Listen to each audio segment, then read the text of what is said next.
எல்லாருக்கும் வணக்கம். இப்போது ரீசெண்டாக நீயா நானால் ஓடிக்கிட்டு இருக்கிற பிரச்சனை பற்றி தான் நாம் இன்றைக்கி பேச போகிறோம். அதில் சில பேர் வந்து நாய் லவர்ஸாக இருக்காங்க, சில பேர் வந்து நாய் ஹேட்டர்ஸாக இருக்காங்க. ஃபர்ஸ்ட் ஆஃப் ஆல் வந்து யாரும் நாய் ஹேட்டர்ஸ் இல்லை.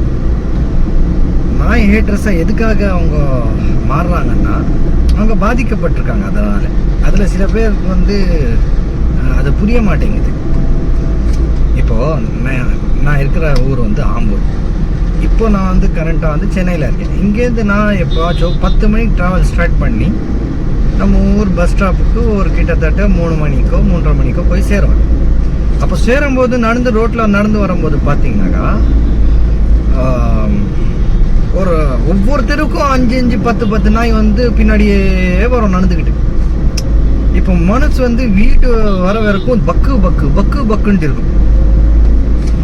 சரி, இதுக்கு என்ன சொல்யூஷன் கேட்டால் நீங்கள் 10 மணிக்கு மேலே வெளியே போகக்கூடாதுன்னு ஒருத்தர் சொல்லுவாங்க. சரிப்பா, இது எப்படி இருக்குன்னா, ஏங்க ஆனியன் விலை ஜாஸ்தியாக இருக்குன்னா ஒரு பதில் வச்சு பாருங்கள். ஆனியன் சாப்பிடாதீங்க, விலை குறைஞ்ச இருக்குன்ட்டு. அந்த மாதிரிலாம் இருக்குது இது. சரியான பைத்தியக்காரனுங்க.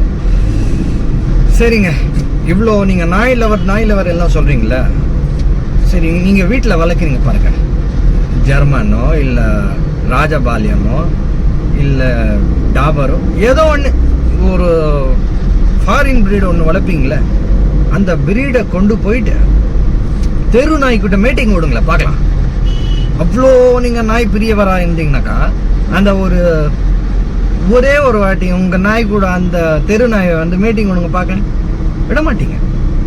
சப்போஸ் நான் எப்படி சொல்கிறதுனாக்கா, உங்களுடையது இது இருக்கக்கூடாது. என்னது, உங்கள் நாய் வந்து மேலே இருக்கக்கூடாது. உங்கள் நாய் ஃபீமேலாக இருக்கணும், தெரு நாய் மேலாக இருக்கணும். அதோட மீட்டிங்கில் விடுங்கள பார்க்கலாம். என் பிரீட் கிராஸ் ஆகிடும்.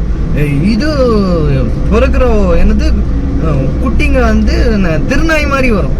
ஏண்டா டே என்னடா இது இல்லை பல விஷயங்களுக்கு நான் தொடர்ந்து இதை பற்றி பேசலாங்க.